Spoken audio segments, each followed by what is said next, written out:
Hello friends, कैसे हो आप सब। तो आज एक और वीडियो लेके आया हूँ। ठीक है, टाइम से पहले एग्ज़ाम भी है आज आप लोगों का। तो स्टार्ट करते हैं वीडियो। ये जो है क्वेश्चन पेपर दिसंबर का है 2022 का, उसके क्वेश्चन से करा रहा हूँ। ठीक है, सेक्शन बी वाला होने वाला है ये। कोशिश करूँगा कि मैं जो सेक्शन ए वाला होने वाला है, सेक्शन बी का नहीं हुआ है। सेक्शन बी वाला जिसने क्वेश्चन नहीं देखे हैं वो जाके देख सकते हो। प्लेलिस्ट बनी हुई है 171 की PYQ करके, आप जाके चेकआउट ज़रूर कर लेना जिन्होंने नहीं देखी है। और ये पहला क्वेश्चन जो है आपके सामने पूछ रहा है कि discuss the basic rule for writing for various mass media. Various mass media मतलब आपका प्रिंट, ठीक है, और ब्रॉडकास्ट, इसके अलावा टेलीविज़न, ठीक है, और अब तो वेबसाइट भी हो गई है। ठीक है, वेब, ये सारी जो है different types of mass media के अंदर आता है। ठीक है जी। तो उसके अंदर हम राइटिंग लिख करते हैं, जब है ना, लिखना होता है बेसिकली। प्रिंट के अंदर आप लिखोगे, ब्रॉडकास्ट करने के लिए आप लिखते हो, राइट। तो उसकी राइटिंग कैसे होगी, किस तरीके से आप लिखोगे, क्या क्या चीज़ें हमें याद रखनी होती है उस समय, तो उसके बारे में ये क्वेश्चन पूछ रहा है। तो जब हम प्रिंट के बारे में लिखेंगे तो हम क्या सोचेंगे, वो मैंने लिख रखा है आपके सामने कि आप पिरामिड को देखो पहले। ये पिरामिड की तरह है ना, उल्टा पिरामिड बना रखा है मैंने, इसको इन्वर्टेड पिरामिड बोलते हैं। ये मैंने पढ़ा भी रखा है, अगर आपने नहीं देखी है तो। देखी नहीं होगी, पता है मेरे को।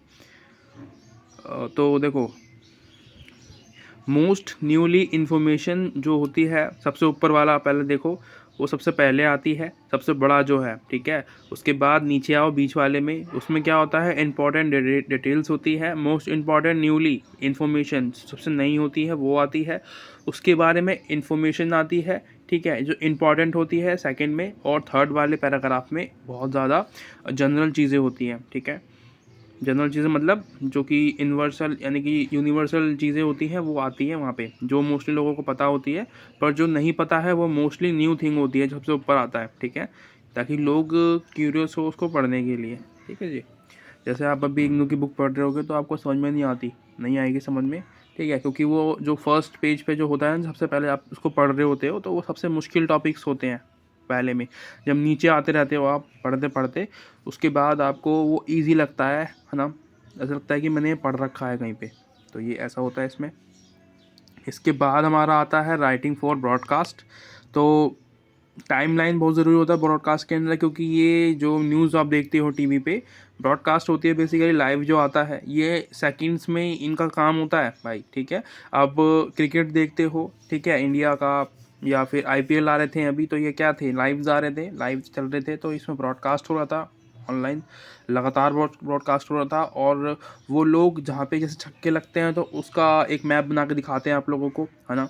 और इसमें कोई स्क्रिप्ट नहीं होती है बेसिकली, पर चीज़ें बहुत ज़्यादा शॉर्ट रखने की कोशिश करते हैं ये लोग, है ना। जो वर्ड है, जो वर्ड लिमिट है उनका, इनको बहुत अच्छी तरीके से पता होता है कि कैसे करना है हम लोगों को, और टाइम तरीके से कैसे चलना है ना।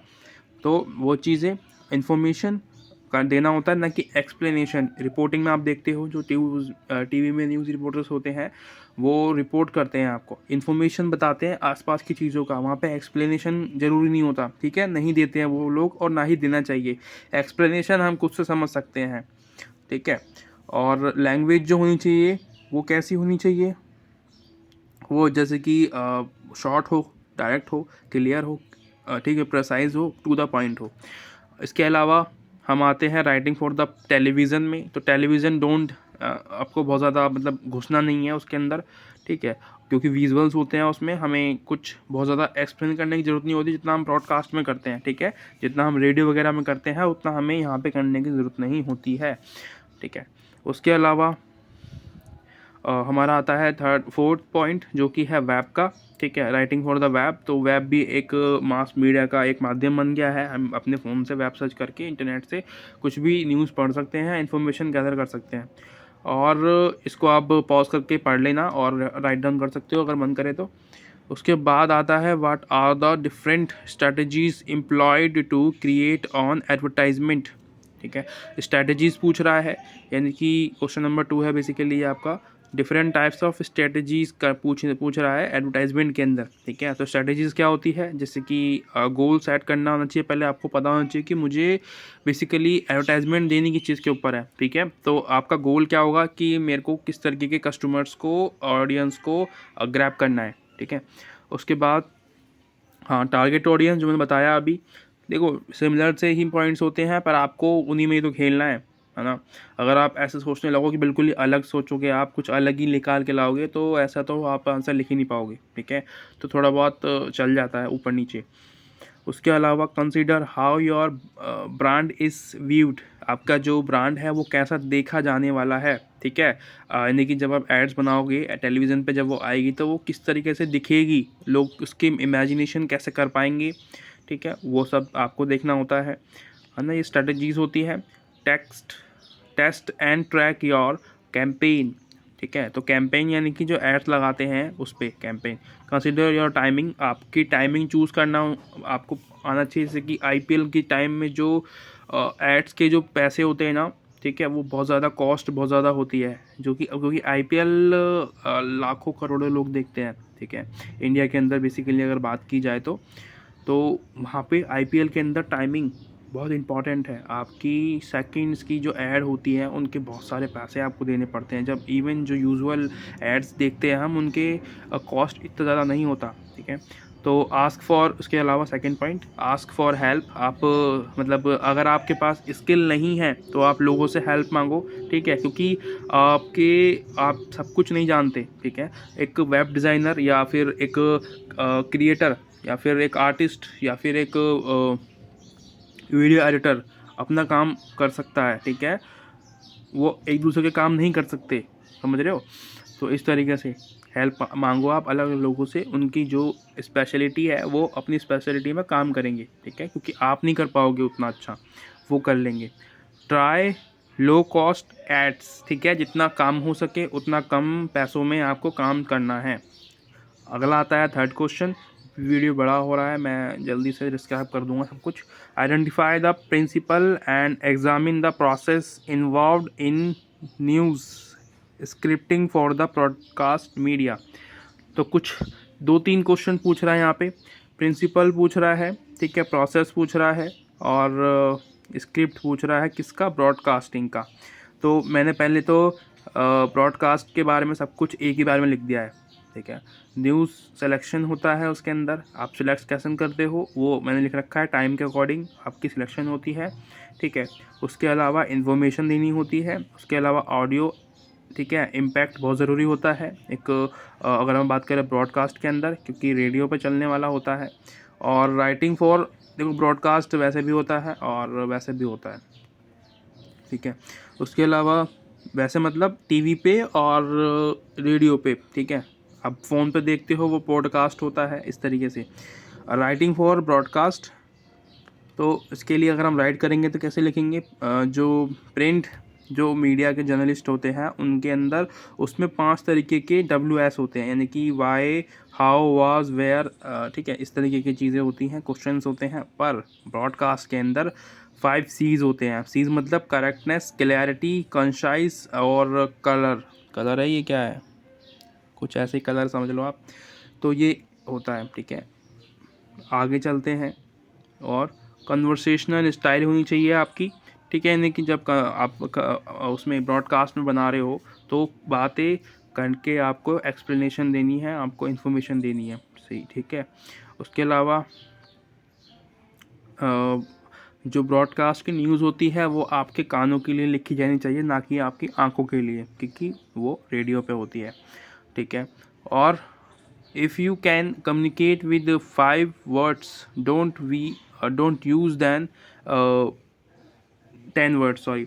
तो इसका मतलब ये है, अगर आप इफ़ेक्टिव कम्युनिकेशन कर सकते हो 5 वर्ड्स के अंदर, तो 10 शब्द यूज़ करने की ज़रूरत ही नहीं है, ठीक है, क्योंकि मैंने बोला कि जितना ज़्यादा हो सके उतना ज़्यादा आपको इफ़ेक्टिव करना है, और कम शब्दों में आपको ज़्यादा चीज़ें बतानी होती है लोगों को, ताकि वो सुन पाए और अच्छे से चीज़ों को समझ पाए, ठीक है। Don't waste words, time waste और वर्ड वेस्ट नहीं करना चाहिए। एक एक वर्ड इंपॉर्टेंट है आप लोगों के लिए, जितना बचाओगे उतना ज़्यादा सेकेंड्स कम होंगे।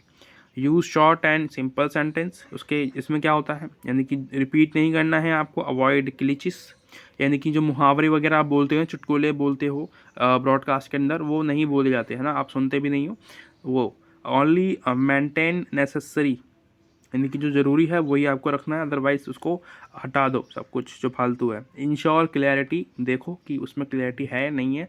और स्टोरी स्ट्रक्चर वही उल्टा पिरामिड की तरह होनी चाहिए। अगला क्वेश्चन आता है हमारा, discuss the structure and various type of editorial. तो एडिटोरियल के बारे में क्वेश्चन आया है यहाँ पे, ये आपके पहले कभी नहीं आया है इसके अंदर, ठीक है, ये पहली बार आया है एडिटोरियल के ऊपर। इसमें आपको स्ट्रक्चर पूछ रहा है और वेरियस टाइप्स पूछ रहा है ना, यानी कि एडिटोरियल टाइप्स क्या होते हैं, उसको लिखा कैसे जाता है, ठीक है। तो लेंथ बहुत ज़रूरी होती है, 500 वर्ड से 750, यानी कि वैसे तो 500 वर्ड होती है एडिटोरियल की जो लेंथ होती है, पर कुछ न्यूज़पेपर के अंदर 750 भी हो जाती है। तो मैंने लिख दिया है आपके सामने। लैंग्वेज कैसी होनी चाहिए, क्लियरिटी सबके अंदर। आप ये चीज़ ज़रूर याद रखना कि जब भी आप इन चीज़ों के लिए लिख रहे हो मास मीडिया के अंदर बेसिकली, तो क्लियरिटी बहुत ज़रूरी है, ठीक है। राइमिंग होनी चाहिए और वर्ड्स चॉइस बहुत अच्छी होनी चाहिए आपकी सभी के अंदर, ठीक है। एक्टिव सेंटेंस कंस्ट्रक्शंस ये सब, और get the readers attention, use short paragraphs, strong verbs बहुत ज़रूरी होती है। टाइप्स ऑफ एडिटोरियल्स मैंने लिख रखे हैं यहाँ पे। तो स्टाफ एडिटोरियल विसेस फ्रंट एडिटोरियल सॉरी। तो स्टाफ यानी कि जो वहाँ पे जो मालिक, यानी कि जो उस न्यूज़पेपर का या कहे कि एडिटोरियल का जो न्यूज़पेपर है उसका जो मालिक है वो स्टाफ में आता है। जो उसके जो और एम्प्लॉयज़ है वो लिखेंगे तो वो स्टाफ के अंदर आएगा। और अगला आता है साइन और अनसाइन। साइन मतलब जिसका एडिटोरियल लिखा है जिसने, उसका साइन हुआ है तो वो साइन वाला होगा, और जिसने नहीं लिखा है, अपना नाम नहीं दिया है, वो अनसाइन एडिटोरियल होते हैं, ठीक है। थर्ड एडिटोरियल और एंटरटेनमेंट होता है, ठीक है, जिसके अंदर आपको इन्फॉर्मेशन दी जाती है एंटरटेनमेंट के बारे में, ठीक है। उसके अलावा क्रिटिकल एडिटोरियल, यानी कि किसी को किसी फ्लो को पॉइंट आउट करने के लिए, किसी चीज़ को पॉइंट आउट करने के लिए, किसी इन्फॉर्मेशन किसी इशूज़ पे बताने के लिए, ये वाला एडिटोरियल होता है क्रिटिकल एडिटोरियल, ठीक है। उसके अलावा पर्सुएसिव एडिटोरियल, यानी कि कन्वेंशन यानी कि आपको किसी को मतलब मनाना है, किसी को समझाना है, तो उसके लिए ये एडिटोरियल होता है। उसके अलावा इंटरप्रिटेटिव, इसमें क्या होता है, इसमें कुछ क्वेश्चन यानी कि W5 WS होते हैं, समझ रहे हो, WH फैमिली जो आप बोलते हो ना, वही वाला होता है इसके अंदर। एडवोकेसी एडिटोरियल, इसमें क्या होता है, आइडियाज़ को एक्सप्लेन करना होता है, कुछ चीज़ें क्यों होती है, कैसे होती है और क्यों होती है, रीजंस क्या होते हैं उनके पीछे, इसके अंदर एडवोकेसी एडिटोरियल के अंदर आते हैं। उसके अलावा जल्दी मैं एक 5 क्वेश्चन रह रहा है बता देता हूँ ये वाला। Define communication, discuss its role, function and different kinds. तो यहाँ पे आपको कुछ 3-4 क्वेश्चन पूछ रहा है ये, किसके बारे में, कम्युनिकेशन के बारे में। पहले इसको डिफ़ाइन करना है, उसके बाद इसके अंदर जो फंक्शंस होते हैं वो बताने हैं और उसके काइंड्स बताने हैं, ठीक है, इसके प्रकार बताने हैं। तो मैंने ये सब कुछ कर रखा है, डिफ़ाइन भी कर रखा है, फंक्शंस भी बता रखे हैं और काइंड्स भी बता रखे हैं, ठीक है जी। तो आप पॉज करके देख लेना एक एक करके। Information, persuasive, depth, discuss, instructions, entertainment, cultural, promotion, इन सब के बारे में हम कम्युनिकेशन इन सब के लिए करते हैं बेसिकली। और प्रकार जो होते हैं उनके इंट्रापर्सनल और इंटरपर्सनल, तो ये दोनों चीज़ों के बारे में बता दिया था। इंट्रापर्सनल यानी कि इंटरपर्सनल कम्युनिकेशन यानी कि खुद से बात करना, और इंटरपर्सनल कम्युनिकेशन यानी कि लोगों से बात करना या अपने आइडियाज़ शेयर करना, ठीक है जी। ग्रुप डिस्कशन कम्युनिकेशन और मास कम्युनिकेशन दोनों का मतलब आपको पता ही है। Thank you so much for watching, मिलते हैं अगली वीडियो में। अभी के लिए बाय बाय। अच्छी लगी सब्सक्राइब वगैरह कर देना।